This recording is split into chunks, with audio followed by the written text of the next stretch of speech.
Across the galaxy, there exists a universal truth that every civilized species learns early in their evolution. Warfare is the domain of the expendable. Soldiers are grown in labs, programmed for combat, or bred from the desperate dregs of society. They are tools to be used and discarded, never the precious, irreplaceable children that carry a species' future. But humans? Humans send their young. They send their sons and daughters, their brightest and bravest, their future leaders and innovators. They send those they love most into the hellfire of war, and somehow, impossibly, this makes them stronger. When General Thexay of the Corvan Empire first learned this impossible truth about humanity, he understood with crystalline clarity that his species had not just lost a war, they had encountered something that would reshape the very foundations of how the galaxy understood courage, sacrifice, and the true meaning of strength. This is the story of that moment, and everything that came after. The command deck of the Corvan dreadnought Eternal Dominion hummed with the quiet efficiency that had made the Empire the dominant force in 3 galactic sectors. General Thexay stood before the massive viewport, his 4 arms clasped behind his segmented back, as he watched the blue-green world rotate slowly below. Earth, the humans called it, such a simple name for what should have been such a simple conquest. Intelligence reports painted a picture of a primitive species barely capable of interstellar travel, with weapons technology centuries behind Corvan standards. Their largest vessels were crude fusion-powered craft that would be little more than debris against the Empire's plasma cannons. It should have been over in days. That had been 6 months ago. "General," came the clicking voice of Commander Veltar, his primary tactical officer. "The prisoner transport has arrived. The captured human is ready for interrogation." Thexay's mandibles clicked in what passed for acknowledgement among his species. They had finally managed to capture a live human soldier after months of devastating defeats that made no tactical sense. Every engagement followed the same pattern. Human forces would appear to be losing, retreat to what seemed like hopeless positions, and then somehow turn inevitable defeat into crushing victory. Their ships were inferior, their weapons were primitive, and their tactics should have been easily predicted. Yet somehow they kept winning. "Have the prisoner brought to interrogation chamber 7, Thexay commanded, his voice carrying the weight of authority that had conquered 12 worlds. "I want our best linguistic specialists present. It's time we learned what makes these creatures so irrationally effective." The walk to the interrogation chambers took him through sections of the ship that still bore scorch marks from the Battle of Proxima Station. The humans had somehow converted their own transport vessels into kinetic weapons, ramming Corvan destroyers with such precision and ferocity that the Empire's naval doctrine had to be completely rewritten. No civilized species fought like that. No rational commander would sacrifice valuable military assets in such a wasteful manner. The interrogation chamber was a sterile white cube designed to be psychologically unsettling to most species. Bright lights, stark walls, and a single chair in the center where the prisoner would be secured. Thexay had used it successfully on captured rebels from dozens of worlds, extracting vital intelligence that had ended resistance movements before they could truly begin. When the door slid open, he stopped short. The human was young. Not just adult young, but actually young. If Thexay understood human physiology correctly from the intelligence briefings, this creature couldn't be more than 20 standard years old. Its skin was smooth, unmarked by the scarring that marked veteran soldiers of most species. Its hair was dark and unkempt, and despite the restraints, it sat with a straight back and defiant eyes that met Thexay's gaze without flinching. "I am General Thexay of the Corvan Imperial Navy," he began, settling his bulk into the chair across from the prisoner. The translation device would convert his words into the human's primitive language. "You are aboard my flagship, captured during the failed defense of Mining Station Gamma 7. You will answer my questions." The human's lips curved into what intelligence reports identified as a smile, though the meaning was still unclear to Corvan analysts. Lieutenant Sarah Chen, United Earth Defense Force, service number 7742. Delta 9. D. That's all you're getting from me. "Lieutenant?" Thexay's mandibles clicked in confusion. He accessed the chamber's database and cross-referenced human military rankings. You are an officer? A leader of soldiers? That's right. The general studied the young face before him, searching for signs of deception. Your service record. How long have you been a warrior? Enlisted at 18. Been serving for 3 years now. 3 years, HFY repeated slowly. And before that? Before that, I was in school. University. Studying xenobiology, actually. Funny how that worked out. The translation device seemed to be malfunctioning. According to its output, this young human had been studying other life forms as an academic pursuit before becoming a soldier, but that would mean she had been a student, a civilian, just 3 years ago. That couldn't be correct. Your military caste, HFY tried again. Which breeding facility produced you? Which combat conditioning program shaped your warrior instincts? The human's expression shifted to something the general couldn't interpret. Breeding facility? Nobody bred me to be a soldier. My parents are teachers. Mom teaches literature, Dad teaches engineering. I chose to enlist after the first attacks on the outer colonies. HFY felt a cold sensation spreading through his thorax. Your parents. They are civilians? Of course they're civilians. What kind of question is that? And you? You were not designed for combat? Not conditioned from birth for warfare? Lieutenant Chen laughed, a sound that somehow carried both amusement and steel. Designed? General, I'm not some lab-grown super soldier. I'm a farmer's daughter from Iowa who got good grades and wanted to see the stars. The war just happened to get in the way. The room fell silent except for the hum of the ship's systems. HFY stared at the young human, his mind struggling to process what he was hearing. In Corvan society, as in every civilized species they had encountered, warriors were a separate caste.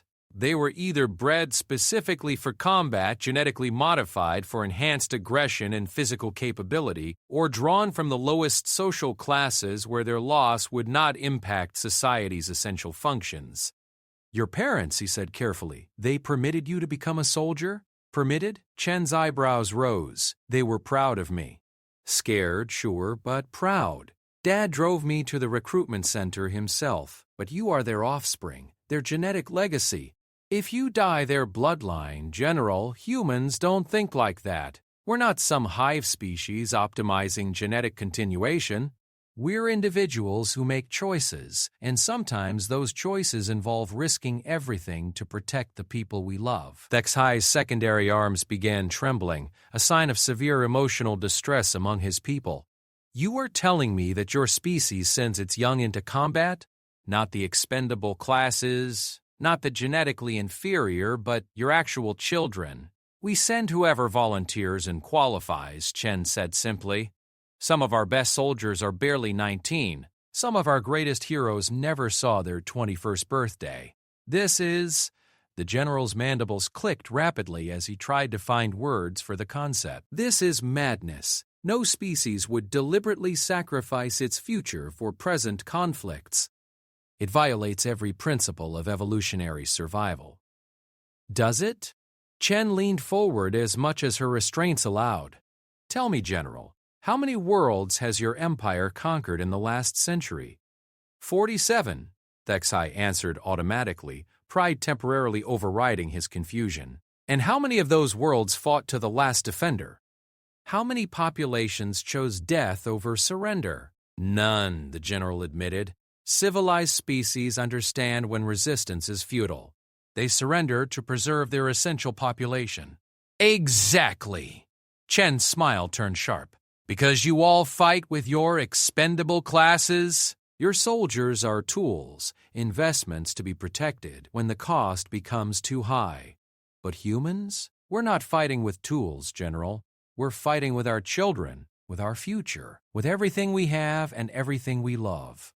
HFY stood abruptly, his massive frame towering over the restrained human. You speak as if this weakness is a strength. Your tactics are wasteful, your strategy suicidal. You cannot hope to match the Empire's resources. You're right, Chen agreed calmly. We can't match your resources. We can't match your technology. We can't match your numbers. But General, you've been fighting us for 6 months now, and despite all your advantages, you're not winning. Want to know why? Despite himself, Thexay found himself listening. Because every human soldier out there isn't just fighting for territory or resources or some abstract political goal. They're fighting for their families, their friends, their entire way of life. They're fighting because they know that if they fall, the people they love most in the universe are depending on them to buy just a little more time, to hold the line just a little longer. Chen paused, her eyes never leaving the general's face. Your soldiers fight because they're ordered to. Our soldiers fight because they choose to. Your soldiers retreat when the odds become unfavorable.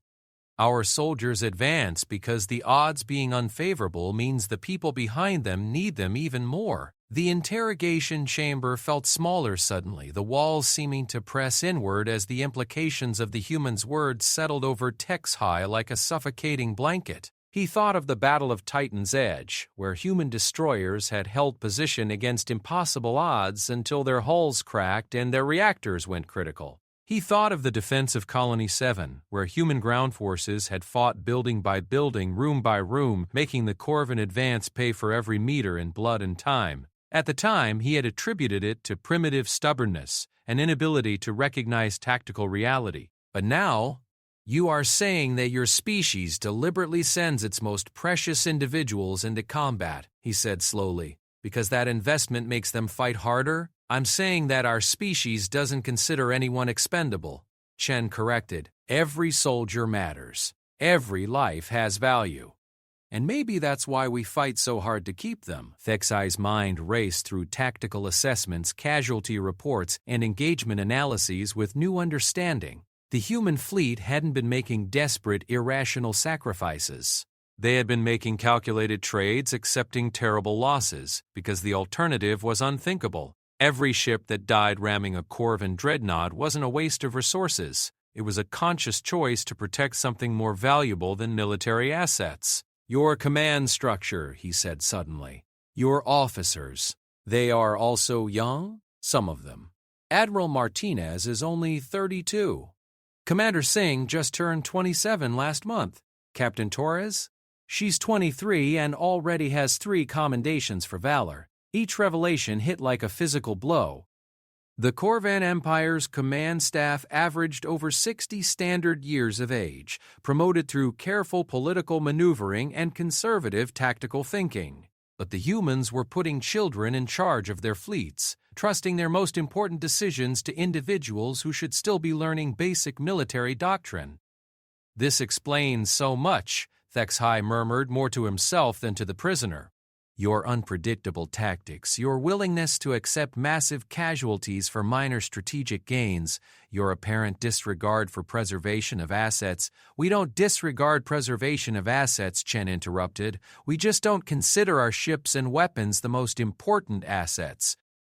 Our people are our most important assets, and sometimes you have to risk what you value most to protect what you value even more. The general turned away, his forearms working through complex gesture patterns that indicated deep thought among his species.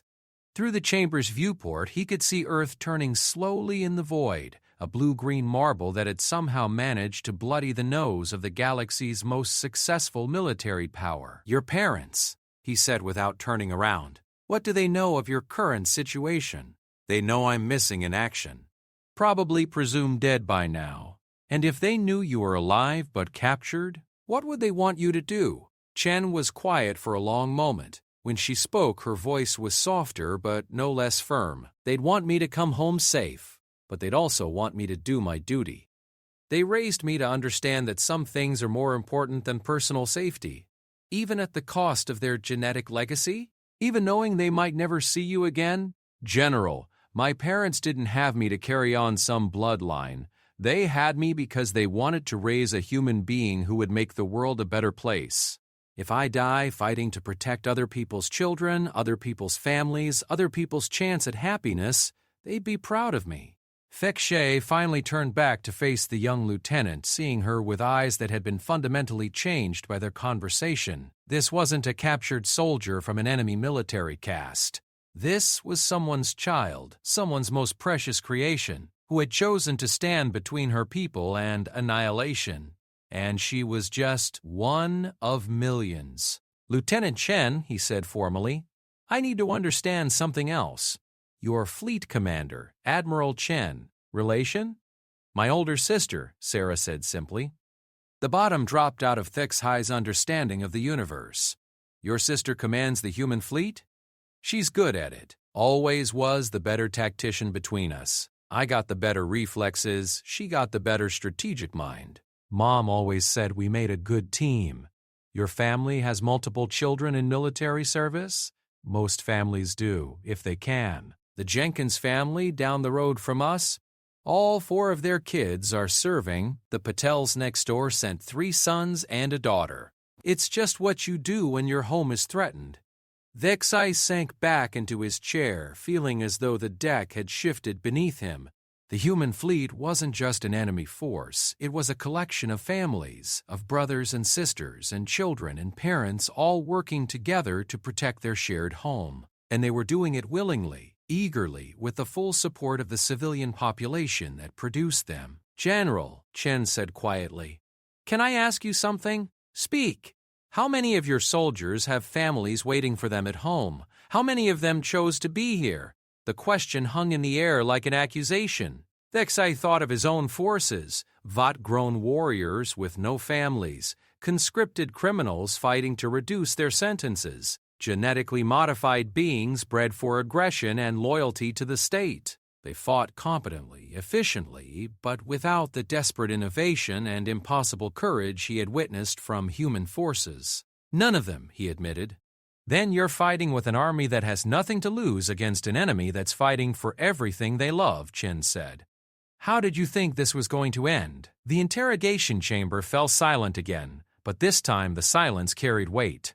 Through the viewport, Earth continued its ancient rotation, but Vexai was no longer seeing a prize to be claimed. He was seeing a world full of parents who had sent their children to die rather than submit to conquest, a species that had chosen to risk everything rather than accept servitude. For the first time in his long military career, General Vexai of the Corvan Imperial Navy began to understand what it truly meant to face an enemy that could not be defeated through conventional means. Because you cannot defeat a species that values its children too much to keep them safe. The general's quarters aboard the Eternal Dominion had never felt so cramped. Vexai paced between displays showing tactical positions throughout the system, his forearms gesturing in patterns that would have been incomprehensible to human observers. Each movement carried the weight of a military mind grappling with concepts that challenged everything he thought he knew about warfare. 3 days had passed since his interrogation of Lieutenant Chen, and the young human's words had infected his thoughts like a virus, replicating and spreading until every strategic decision seemed contaminated by new understanding. He had called for detailed personnel files on every human prisoner captured during the conflict, and the data painted a picture that defied all military logic. Commander Veltar entered without announcement, a privilege earned through decades of loyal service. His mandibles clicked with barely contained agitation as he approached the general's desk where holographic displays showed human fleet movements across 7 sectors. General, the analysts have completed their review of the prisoners' backgrounds, Veltar reported, his voice carrying the clinical tone that Corvan officers used when delivering information they found distasteful. The results are troubling. Show me, Vexai commanded, settling his massive frame into the command chair that had been his throne for 15 years of conquest. The display shifted to show personnel profiles arranged in neat rows. Human faces stared back at them, young faces predominantly, with an age distribution that made Vexai's thorax tighten with implications he was only beginning to understand. This one, Veltar highlighted an image of a human male with bright eyes and an easy smile, captured during the raid on Supply Depot 12. Background check reveals he was attending something called university until 8 months ago, studying to become what humans term a doctor, a healing specialist. A healer, Vexai murmured. They took a healer and made him a soldier. It becomes worse, General. His academic records show exceptional performance in biological sciences. According to human educational standards, he was destined for their medical caste, one of their most valued social positions. The display shifted to another face. Lieutenant Rebecca Singh, age 22, captured at the Battle of Asteroid Belt Sigma, former student of engineering, their mechanical sciences. Her academic project involved designing more efficient fusion reactors for civilian applications. An engineer. They took one of their builders and put her on a warship. General, Veltar's voice carried an edge that spoke of deeper concerns. There are 63 prisoners in our detention blocks. Of those, 47 were civilians less than 2 years ago. Students, farmers, artisans, teachers. The humans took their future doctors, engineers, artists, and teachers and turned them into soldiers. Thexai stood abruptly, his movement causing the chair to rotate away from the desk. This cannot be accurate. No species would sacrifice its intellectual caste in warfare. These must be genetic inferiors using false identities to confuse us. I thought so as well, General.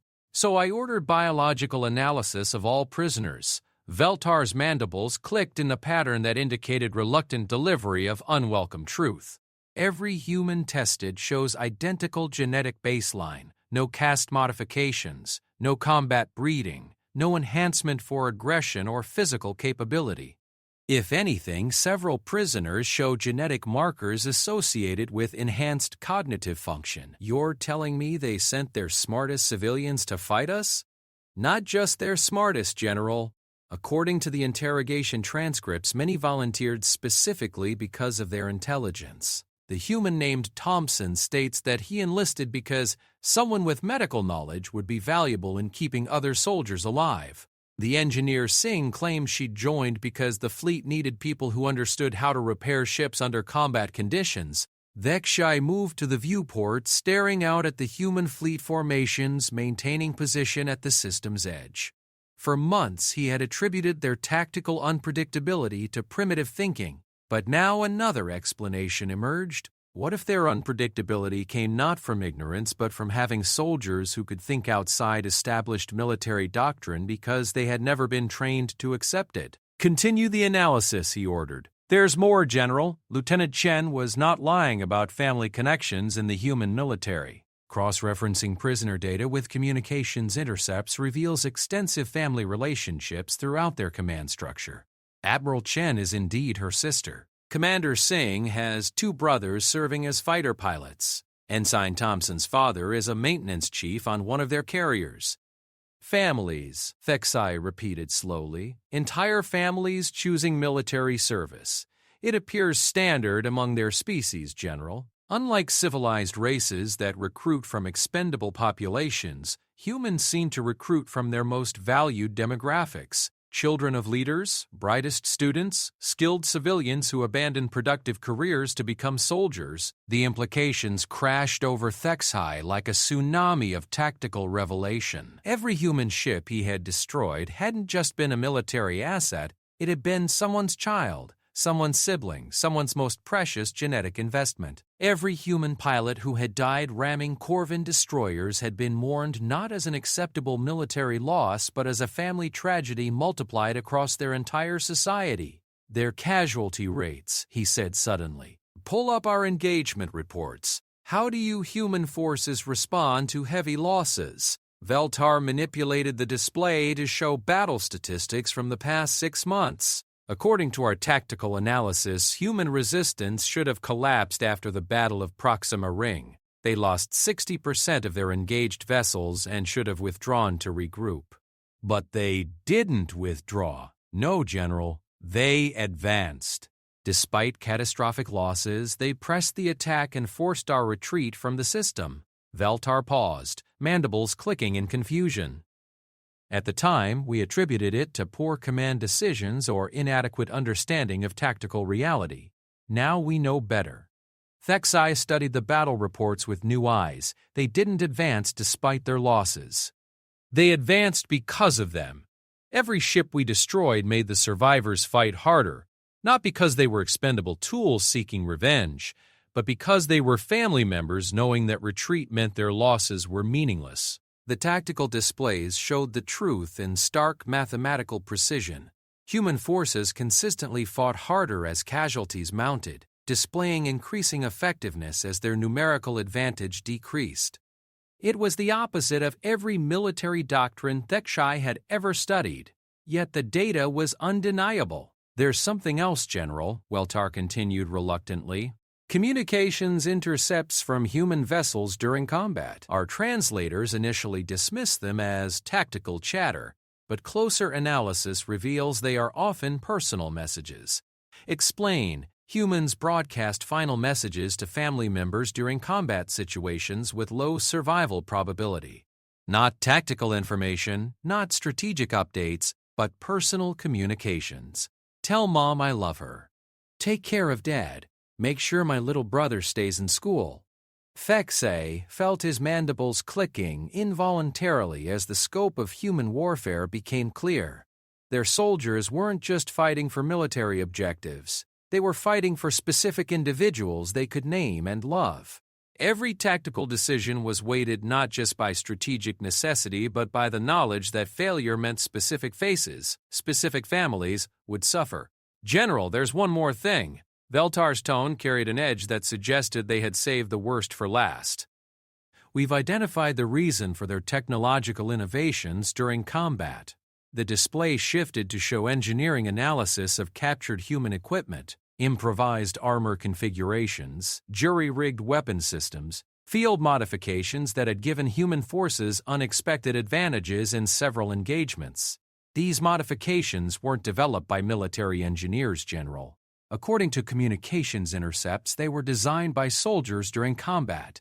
The engineer Singh we captured, she's personally responsible for the shield modifications that cost us 3 destroyers at the Battle of Europa Station. She designed them during the battle while under fire. A student engineer solved a tactical problem that our military scientists couldn't counter? Not just solved it, General. She solved it in real time while being shot at, then taught other human vessels to implement her solution during active combat. The humans aren't just sending their children to fight. They're trusting them to innovate and adapt faster than our professional military development programs.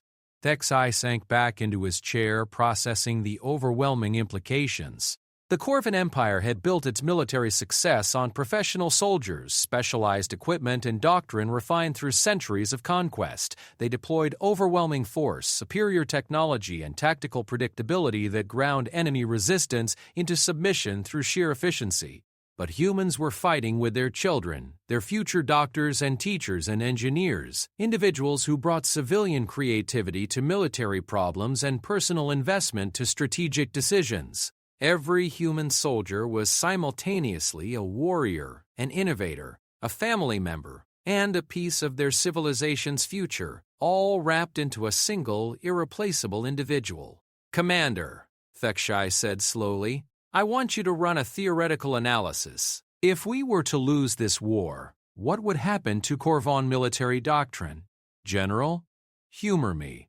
Assume human forces achieve total victory. What changes would they likely implement?" Weltar's mandibles clicked uncertainly as he considered the question. Based on their apparent values, they would likely attempt to preserve civilian populations while reorganizing military structures. They seem to value individual life and would probably establish rehabilitation programs rather than simple conquest. And our children?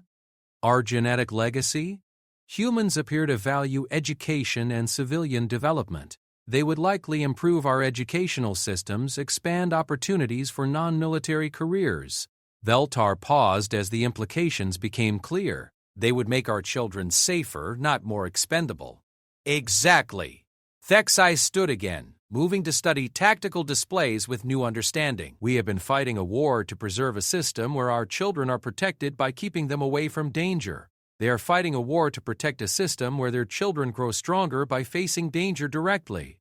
The command deck's comm system chimed with an incoming priority message. Weltar accepted the transmission, then froze as the display showed Admiral Chen's face, the same features as the captured lieutenant, but older and bearing the weight of command responsibility.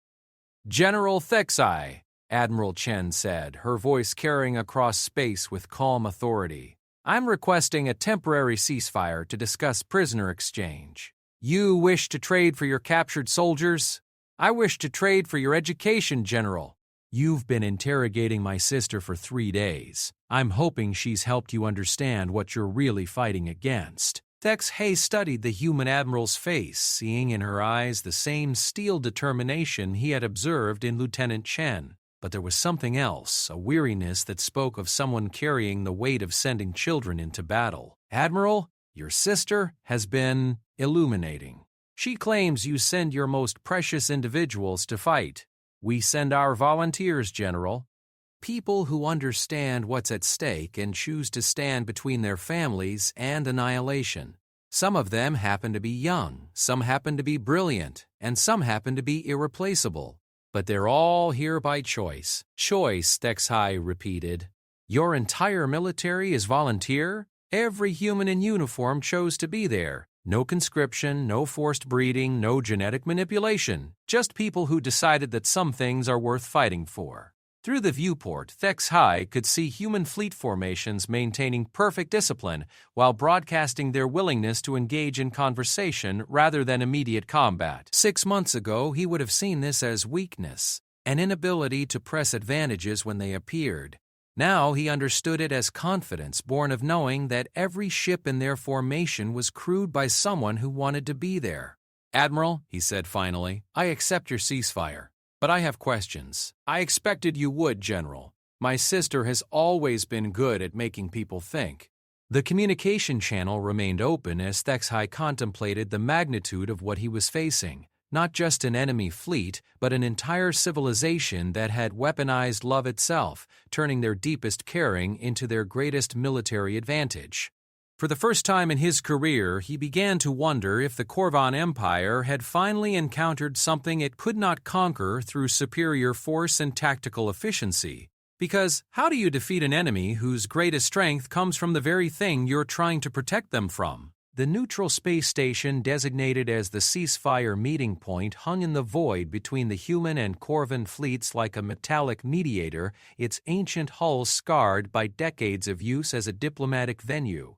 General Thex Hay had insisted on using Waystation Meridian rather than meeting aboard either fleet's vessels, partly for security reasons, but mostly because he needed the psychological distance from his own forces while processing what he had learned about human warfare. Admiral Jennifer Chen arrived punctually, accompanied by only 2 aides and a security escort that seemed almost insultingly minimal by Corvan standards. Thex Hay had brought a full diplomatic corps, tactical analysts, and enough guards to secure a small city. The contrast was not lost on him. The conference chamber was designed for multi-species encounters, with adjustable seating and atmospheric controls that could accommodate most known sentient races. Thex Hay settled his massive frame into a reinforced chair designed for Corvan physiology, while Admiral Chen chose a simple human-sized seat across the negotiating table.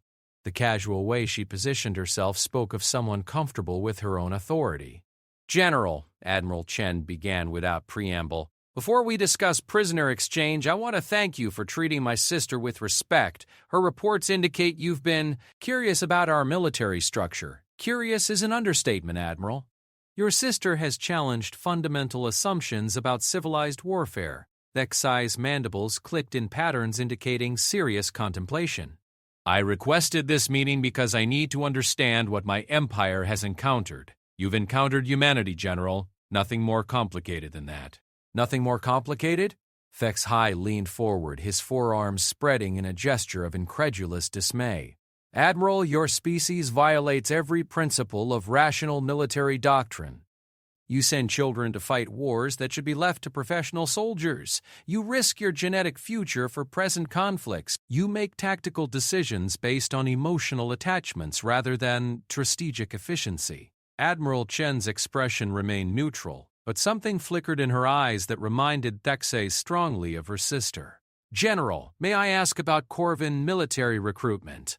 Our warriors are bred for purpose, enhanced for aggression, trained from birth in combat doctrine, genetically optimized for battlefield effectiveness. They are the finest soldiers in the galaxy. And when they die, they are replaced. We have extensive breeding programs.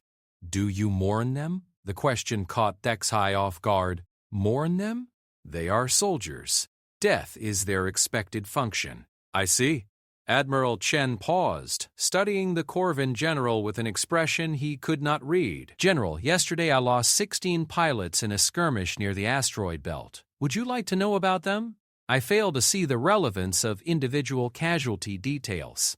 Lieutenant Maria Santos, 22 years old. She was going to be a veterinarian before the war started. She enlisted because she said animals couldn't protect themselves from alien invasion and someone had to speak for them. She died ramming her fighter into your cruiser's engine compartment to save a human transport full of civilian refugees. HFY's mandibles clicked with discomfort.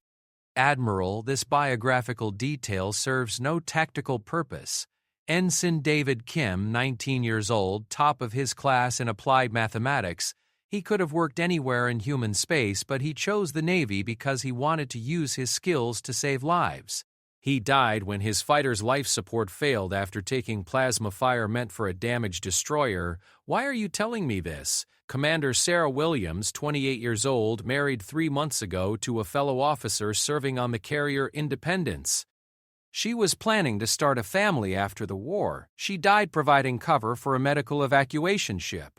Admiral Chen continued, her voice steady but carrying weight that grew with each name. "Captain Robert Chen, no relation to me despite the name. 31 years old, former teacher who enlisted when his students' families started dying in the outer colony attacks.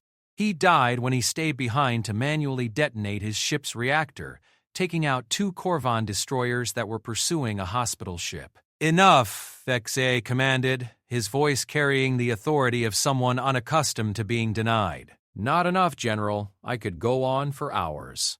Every human who has died in this war has a name, a story, a family that will never be complete again. Every pilot who has died ramming your ships chose to do it knowing exactly what they were giving up.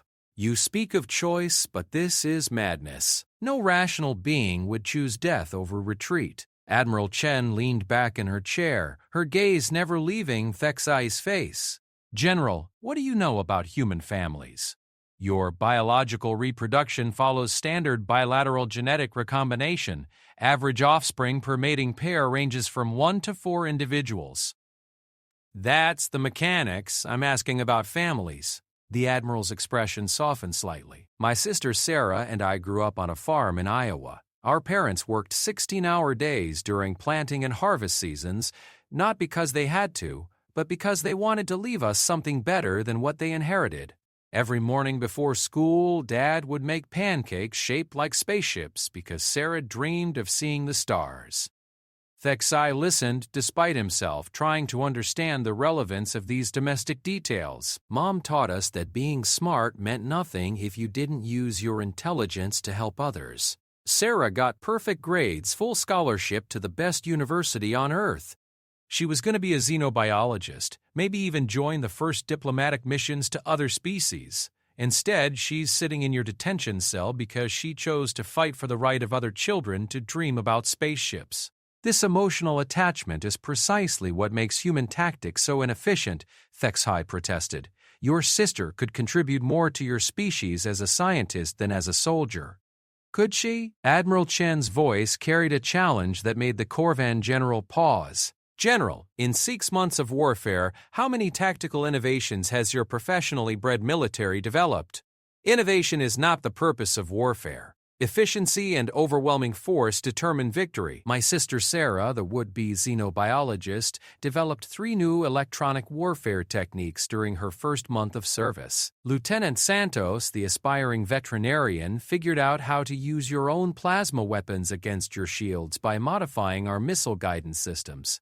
Ensign Kim, the mathematician, created targeting algorithms that increased our fighter accuracy by 40%. Admiral Chen stood and moved to the chamber's viewport where both fleets hung in space like opposing constellations. "Your professional soldiers are very good at executing established doctrine, General, but our civilians turned soldiers are good at solving problems that don't have established solutions."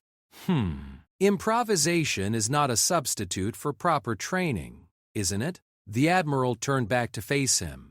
"General, you've been fighting this war for 6 months using tactics that conquered 47 other worlds. How has that worked out for you?" The question hung in the air like an accusation. Thekshai found himself reviewing tactical reports that showed increasingly desperate attempts to apply traditional siege warfare against an enemy that refused to respond predictably to any established pressure. "Your forces have adapted to our standard approach," he admitted reluctantly. "More than adapted. We've turned your advantages into disadvantages. Your superior numbers mean larger targets for our ramming attacks. Your advanced technology means more complex systems for our electronic warfare specialists to disrupt. Your professional military doctrine means predictable responses that our amateur tacticians can exploit." Admiral Chen returned to her seat, leaning forward with an intensity that reminded Thekshai uncomfortably of her sister. "General, can I tell you the difference between your soldiers and ours? I suspect you will, regardless of my preference. Your soldiers fight because they're told to. They retreat when ordered. They advance when commanded.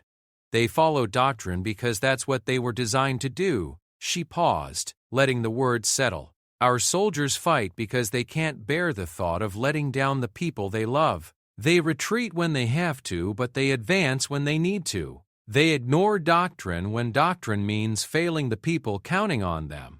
Thekshai studied the human admiral, searching for signs of deception or propaganda, but her voice carried the weight of someone speaking from experience, not from a prepared script. "You are saying that emotional attachment makes your forces more effective?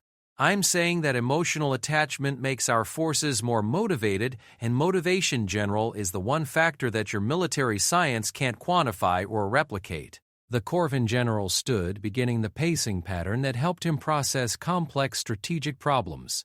"This cannot be sustainable. Emotional motivation burns out, casualties weaken morale. Eventually, your forces will reach a breaking point." "You're right about casualties weakening morale," Admiral Chen agreed. "Every death hurts. Every loss diminishes us. But here's what you don't understand about humans, General. Our breaking point isn't where we stop fighting. It's where we stop holding back, meaning that so far we've been fighting a defensive war, protecting our territory, buying time for evacuations, trying to minimize civilian casualties on both sides. We've been fighting to survive." Admiral Chen's expression hardened. "But if you push us past our breaking point, we stop fighting to survive and start fighting to win. And General, you really don't want to see what humans are capable of when we stop caring about collateral damage."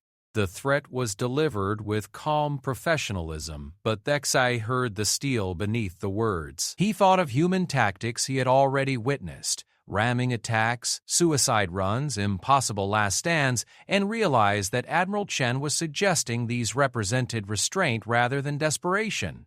"Your implications are concerning," he said carefully. "My implications are honest. Right now, every human ship that rams yours is piloted by a volunteer who made an individual choice. But if you force us past our breaking point, those won't be individual choices anymore. They'll be fleet doctrine. Every human vessel becomes a kinetic weapon. Every engagement becomes a suicide mission designed to take as many of yours with us as possible." Admiral Chen stood again, moving to a wall display that showed star charts of the local systems. "General, do you know what the human homeworld currently looks like? Our reconnaissance indicates standard civilian infrastructure. Cities, transportation networks, agricultural regions. Factories, General. The entire planet has been converted to military production. Every car manufacturer is building fighter engines. Every electronics company is producing targeting computers. Every university is researching new weapons technologies." She traced patterns on the star chart with her finger. "And every day that this war continues, more of our children choose military service over civilian careers." Thekshai felt a chill spreading through his thorax as the implications became clear. "You are creating a completely militarized society. We're creating a society that refuses to accept conquest. Every human facility you destroy is rebuilt stronger. Every human you kill is replaced by 2 volunteers. Every tactical victory you achieve teaches us lessons we use to hurt you worse next time. This level of militarization is unsustainable. Your economy will collapse. Your society will fragment." Admiral Chen turned from the star chart to face him directly. "General, our economy collapsed 8 months ago. Our society fragmented 6 months ago. What you're fighting now isn't a human civilization trying to maintain normal life during wartime. You're fighting a human civilization that has decided normal life isn't possible until you're gone. The words hit Dekshai like a physical blow as he realized the scope of what the Empire had unknowingly triggered. They hadn't invaded a typical world defended by professional military forces. They had attacked a species that was willing to transform their entire civilization into a weapon rather than submit to occupation. "Admiral," he said slowly, "what would it take for humanity to accept peace?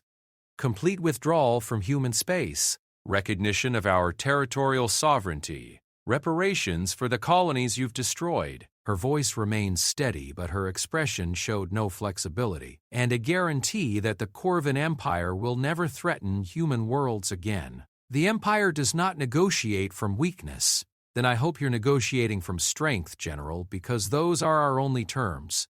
Thexai stared at the human admiral, seeing in her calm determination the same quality he had observed in her sister and in every human prisoner he had interrogated. They were not bluffing, not posturing, not hoping for the best possible outcome from a bad situation. They were simply stating what they would accept and what they would not accept, regardless of the cost. For the first time in his long career, General Thexai began to understand that he might be facing an enemy that literally could not be defeated through traditional military means. Because how do you conquer a species that is willing to sacrifice everything, including their own civilization, rather than surrender? The Imperial Council chamber on Corvan Prime had witnessed the planning of galactic conquests for over 3 centuries. Its towering pillars were carved with the names of defeated species, and its central dome displayed holographic representations of the Empire's expanded territory across 47 star systems. But today, for the first time in living memory, the chamber buzzed with uncertainty rather than confident planning. General Thexai stood before the assembled leadership of the Corvan Empire, his forearms clasped behind his back as he prepared to deliver a report that would challenge everything they believed about military superiority. The Emperor himself presided from the apex throne, his ancient form enhanced by cybernetic implants that had kept him alive for 2 centuries of successful expansion. "General," the Emperor's voice carried through the chamber's acoustics with mechanical precision, "your report on the human conflict has been postponed several times. The Council requires clarity on our current situation." "Your Imperial Majesty," Thexai began, his voice carrying none of the confidence that had marked his previous conquest reports. "The human conflict has revealed aspects of warfare that our military doctrine cannot adequately address." "Explain," commanded Admiral Zektor, the Empire's highest naval authority and Thexai's former mentor. 6 months to subdue a single primitive world should have been excessive. What complications have you encountered? Thexai activated the chamber's central display, showing tactical data from 6 months of engagement with human forces. The complications begin with fundamental assumptions about the nature of warfare itself. The display shifted to show comparative casualty rates between Corvan and human forces. Our initial intelligence suggested overwhelming technological and numerical superiority. These projections proved accurate. Human weapons technology remains centuries behind our own. Their ships are slower, their armor weaker, their energy systems primitive. "Then what is the problem?" demanded General Corthan, head of Imperial Ground Forces. "Superior technology against inferior opposition has never failed to produce victory." "The problem," Thexai said carefully, "is that technological superiority becomes irrelevant when the enemy refuses to acknowledge it as decisive."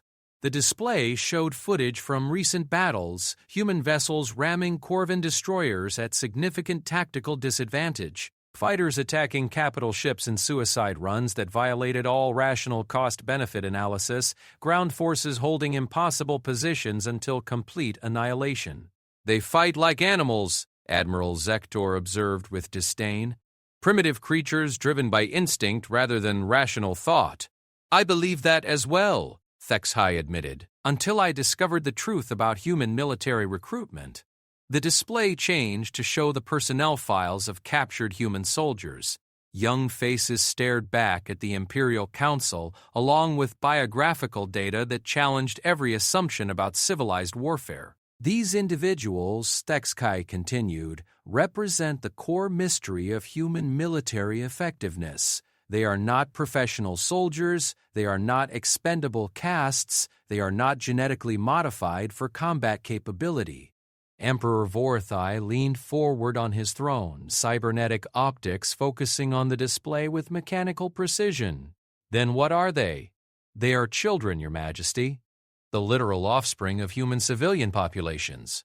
Students, artists, farmers, engineers, individuals who abandon productive careers to become soldiers by choice. Murmurs of confusion spread through the council chamber. The concept of valuable civilians voluntarily becoming soldiers violated fundamental principles that governed every successful military campaign the Empire had conducted. This is propaganda, declared General Cortan. No species would sacrifice its future for present conflicts. They must be disguising military castes as civilians to confuse our intelligence gathering. I ordered biological analysis of all prisoners, Thexhai replied. Genetic testing confirms identical baseline physiology across all captured humans. No caste modifications, no combat breeding, no enhancement programs. Furthermore, communications intercepts reveal extensive family connections throughout their command structure. The display showed intercepted transmissions, personal messages between human officers, family photographs found among personal effects, communication logs revealing siblings serving on different vessels within the same fleet. Families, the Emperor said slowly, his mechanical voice carrying a note that might have been confusion. Entire families participating in military operations. Not just participating, Your Majesty. Leading them. Admiral Chen, commanding their primary fleet, has a sister serving as a ground forces lieutenant. Commander Singh has two brothers flying fighter support. Their most effective tactical innovations have come from soldiers who were civilians less than 2 years ago. Admiral Zektor stood from his position at the council table, his mandibles clicking in the rapid pattern that indicated severe agitation. This is impossible. Military effectiveness requires professional training, genetic optimization, psychological conditioning from birth. Untrained civilians cannot compete against professional warriors. Yet they have been competing, Admiral, successfully. Thexaya manipulated the display to show engagement statistics from the past month. Human resistance has not diminished despite catastrophic losses. If anything, their tactical effectiveness has improved as casualties have mounted. Improved? General Corhan's voice carried incredulous disbelief. How do losses improve effectiveness? Because, Thexai said, pausing to choose his words carefully, human soldiers appear to fight harder when they have personal stakes in the outcome. Every casualty represents not just a military loss, but the death of someone's family member. This creates a cycle where losses increase motivation rather than decreasing it. The council chamber fell silent as the implications settled over the assembled leadership. For 3 centuries, the Empire had built its success on the principle that superior force could break any resistance by making the cost of continued fighting unbearable. But the humans seemed to operate under completely different psychological principles. General, the Emperor's voice cut through the silence with mechanical authority. What are you recommending? Thexai had spent weeks preparing for this moment, knowing that his next words would either end his career or reshape the Empire's entire approach to military expansion. Your Majesty, I recommend we seriously consider negotiated withdrawal from human space. The explosion of outraged voices that filled the chamber was everything Thexai had expected. Accusations of cowardice, demands for his removal. But through it all, the Emperor remained silent, his cybernetic optics fixed on the tactical displays that showed 6 months of inconclusive warfare against a supposedly primitive enemy. Silence! The Emperor commanded, and the chamber immediately stilled. General, explain your reasoning. Your Majesty, we have encountered an enemy that cannot be defeated through conventional military pressure. Human forces do not respond to casualties the way civilized species do. They do not retreat when facing overwhelming odds. They do not preserve assets when preservation is strategically sound. HFY manipulated the display to show projected casualty figures for continued warfare. Our analysts estimate that complete conquest of human space would require elimination of approximately 90% of their population, as they show no indication of surrendering while any resistance remains possible. Then eliminate 90% of their population, General Corthan declared with casual brutality. Orbital bombardment can sterilize their worlds within days. That approach was considered, General. However, intelligence suggests that humans have established hidden colonies throughout their territorial space and beyond. Genocide would not eliminate their resistance, it would only ensure that survivors dedicate their entire civilization to eventual retaliation against the Empire. The Emperor leaned back in his throne, processing information through cybernetic systems that could calculate strategic possibilities faster than any biological mind. You believe they would continue resistance indefinitely? I believe, Your Majesty, that we have encountered the first species in our expansion that values principles more than survival. They will not surrender because surrender would violate their fundamental nature. Admiral Zektor stood again, his massive frame trembling with rage. This is cowardice disguised as strategy. The Empire does not retreat. The Empire also does not waste resources on unwinnable conflicts, HFY replied calmly. Admiral, in 6 months of warfare we have achieved no strategic objectives while suffering losses that would have conquered 3 normal star systems. Human resistance grows stronger with time rather than weaker. Then we increase pressure. To what end?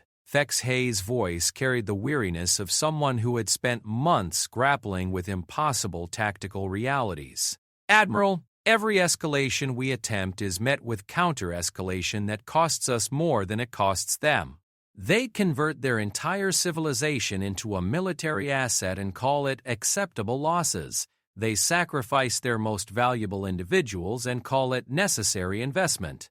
The display showed current fleet dispositions, human forces that had grown in effectiveness despite diminished numbers, Corvan forces that remained numerically superior but showed declining morale and increasing maintenance problems. Furthermore, HFY continued, our occupation forces report that human civilian populations actively support resistance activities. Unlike previous conquests where civilian populations eventually accepted imperial authority, human civilians engage in sabotage, intelligence gathering, and recruitment for resistance forces. Emperor Vorthay's cybernetic systems hummed audibly as he processed vast amounts of tactical data. General, what makes you believe humans would honor any negotiated settlement? Their consistent behavior patterns, Your Majesty. Human forces have shown restraint in their use of available weapon systems apparently to minimize civilian casualties on both sides. They have treated captured Corvan personnel according to established military protocols despite significant provocation. They appear to value agreements and established procedures, but they will not surrender. No, Your Majesty, they appear constitutionally incapable of surrender while alternatives exist. The Emperor stood slowly, his enhanced frame rising to its full impressive height as he surveyed the council chamber. General HFY, you are asking the Corvan Empire to acknowledge defeat at the hands of a single primitive world. I am asking the Empire to acknowledge reality, Your Majesty. We cannot defeat an enemy that becomes stronger through adversity and considers total civilizational sacrifice an acceptable price for independence. And if we withdraw, what precedent does that establish for other subject species? HFY had anticipated this question and prepared carefully for his response. Your Majesty, our previous conquests succeeded because the target species were rational actors who accepted surrender when resistance became too costly.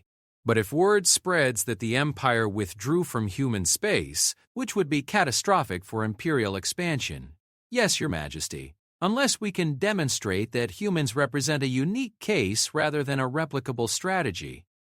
The council chamber buzzed with quiet conversation as the full implications of their situation became clear. They faced a choice between acknowledging defeat at the hands of a single world or risking the spread of resistance strategies that could threaten the Empire's entire foundation.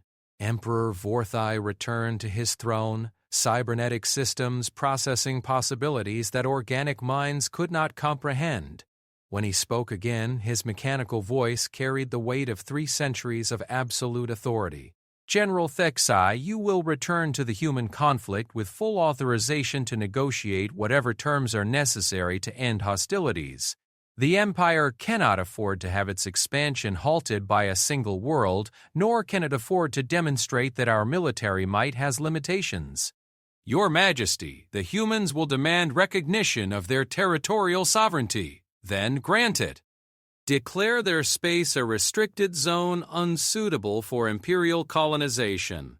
Frame the withdrawal as a strategic decision rather than a military defeat. Admiral Zektor's mandibles clicked in patterns indicating barely controlled rage. This sets a dangerous precedent, Your Majesty. The dangerous precedent, the Emperor replied with mechanical coldness, would be allowing a single primitive world to bog down imperial expansion indefinitely. We will withdraw from human space, study their resistance methods, and ensure that no other species can replicate their success. General Thexai bowed deeply, understanding that he had just witnessed the Empire's first strategic retreat in over 3 centuries. I will begin negotiations immediately, Your Majesty. As the council session dissolved into heated discussions about damage control and strategic repositioning, Thexai found himself thinking about Lieutenant Sarah Chen and her simple words about choice and family and the things worth fighting for. Somehow, a species that sent its children to war had taught the galaxy's most successful military empire that there were some things more powerful than superior technology and overwhelming force.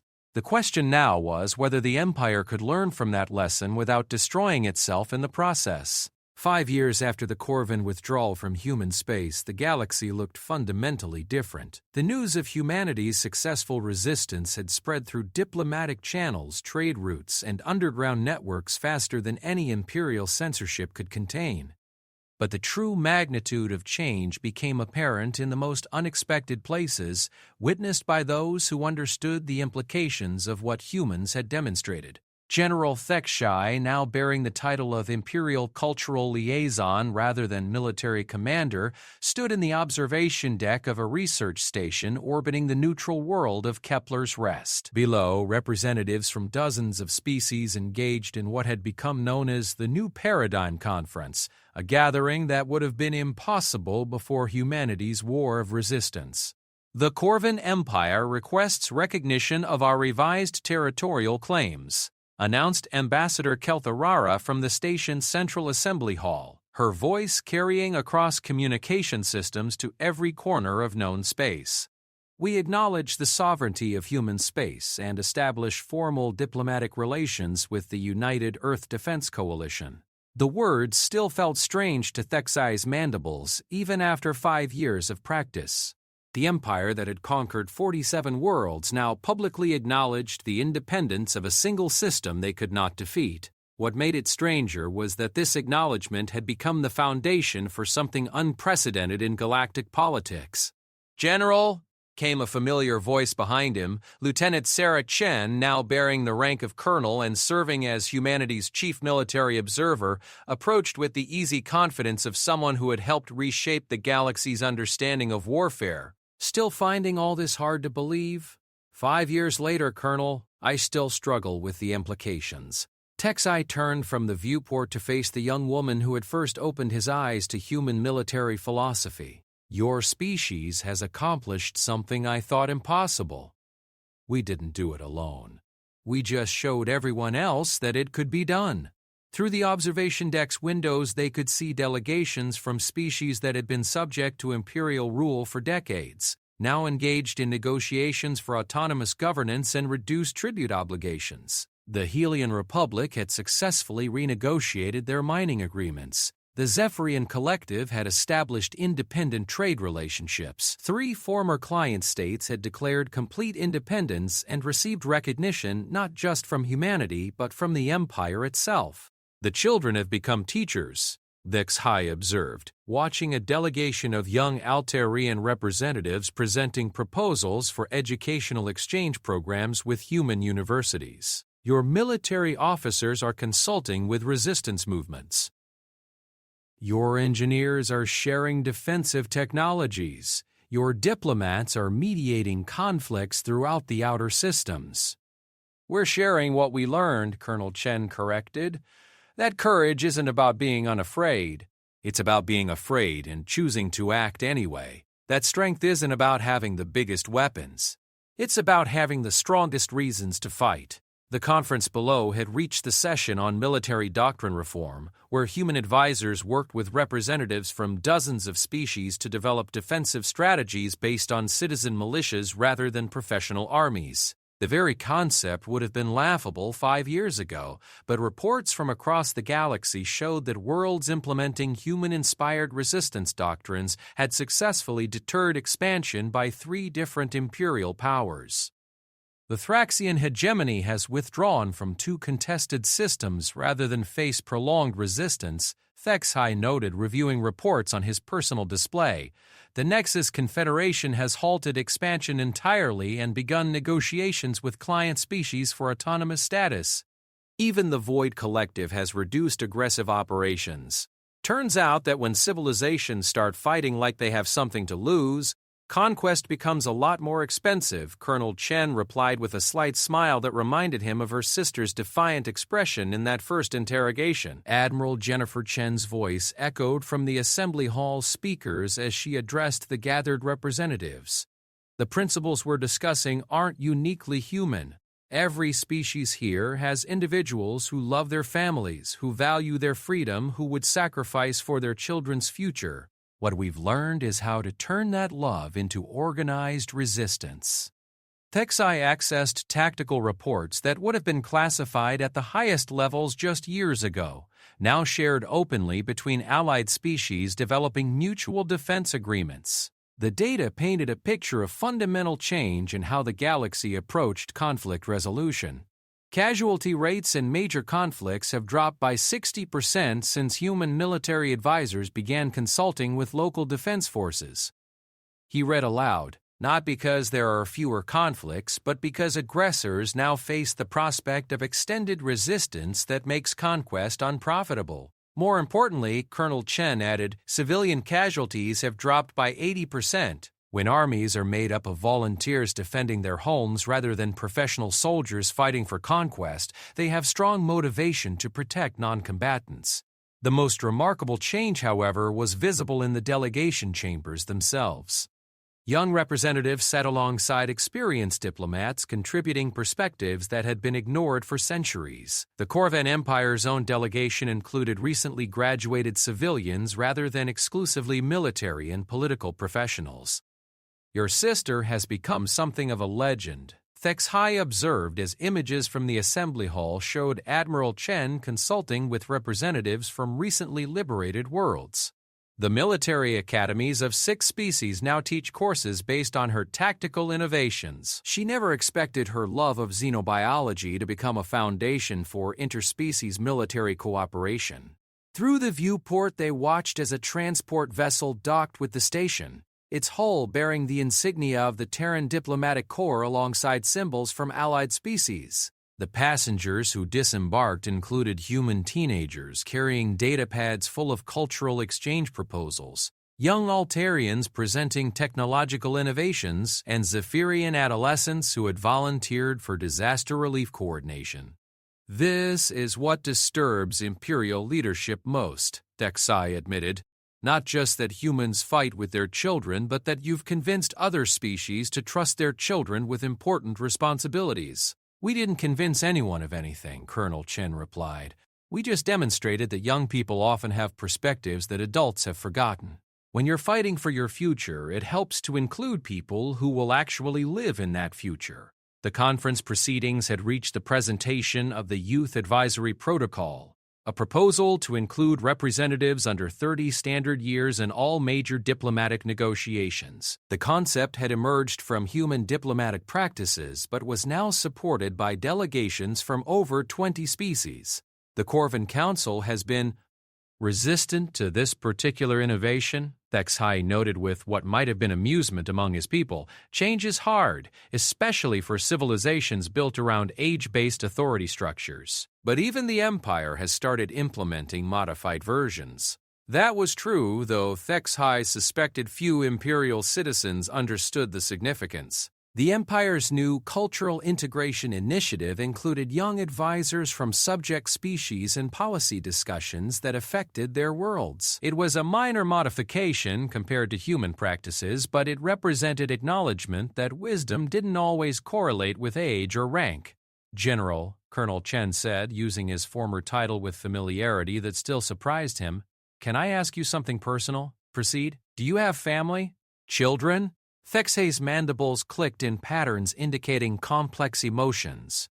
"The military caste does not typically reproduce until after retirement from active service.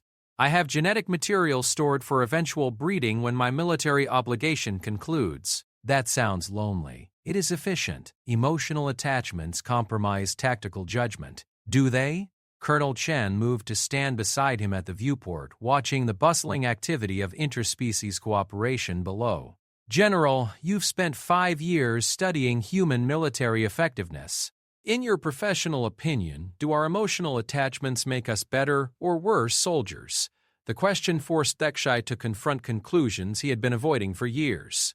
"Your emotional attachments make you unpredictable, irrational, willing to accept terrible losses for minimal strategic gains. And, he continued reluctantly, they also make you innovative, resilient, capable of inspiring others to fight beyond all reasonable expectations of success. The Empire sent its most professional, efficient, logical military force against a bunch of scared kids fighting for their families," Colonel Chen observed. "How do you think that should have ended? According to all military doctrine, it should have ended with complete human defeat within weeks, but it didn't." "No," Thexhai admitted, "it ended with the Empire learning that some things are more powerful than military doctrine." The Assembly Hall's speakers carried Admiral Chen's closing remarks for the day. "Tomorrow we'll continue discussions on the Mutual Defense Compact, where signatory species commit to treating an attack on any member as an attack on all members. Not because we seek conflict, but because aggressors must understand that expansion through conquest is no longer a viable strategy in our region of space." Thexhai processed the implications of 47 species committing to mutual defense based on principles derived from human resistance tactics. The galaxy was reorganizing itself around concepts of collective security that made traditional imperial expansion impossible. "Colonel," he said finally, "what will humanity do now that peace has been achieved?" "The same thing we were doing before the war, General. We'll explore, we'll learn, we'll build new things and discover new places. We'll raise our children and hope they grow up to be better than we are. And if another threat emerges, another empire seeking expansion through conquest," Colonel Chen's expression hardened with determination that reminded Thexhai powerfully of the interrogation chamber 5 years ago. "Then we'll teach them the same lesson we taught the Corvan Empire, that there are some things worth fighting for, and people willing to fight for them will always find a way to win." As the day's diplomatic sessions concluded, delegations from dozens of species prepared for evening cultural exchanges, where young representatives would share art, music, and stories from their homeworlds. It was a practice that had emerged from human diplomatic traditions, based on the simple idea that people who understood each other's children were less likely to threaten each other's civilizations. "General," Colonel Chen said as she prepared to join the evening festivities, "thank you for being willing to learn something new." "Thank you, Colonel, for being an excellent teacher." Thexhai remained at the observation deck as the station's activity shifted to cultural rather than diplomatic modes. Below, he watched young humans teaching alien children games that had no winners or losers, only participants. He watched species that had been enemies sharing stories about their families and their hopes for the future. For the first time in his long career, General Thexhai began to understand that perhaps the greatest military victory was not defeating your enemy, but convincing them that they never needed to be your enemy at all. And as he watched children from across the galaxy playing together in the station's observation lounges, he realized that humanity had not just won a war, they had won the future itself, one young heart and mind at a time. The moment the alien general had heard about human children, he had known his empire had failed to understand what they faced. 5 years later, he finally understood what they had encountered instead, a species that trusted its future to its children and taught those children that the future was worth fighting for. In the end, that had made all the difference. The moment the alien general heard about human children, he knew they'd failed. HFY Sci-Fi story.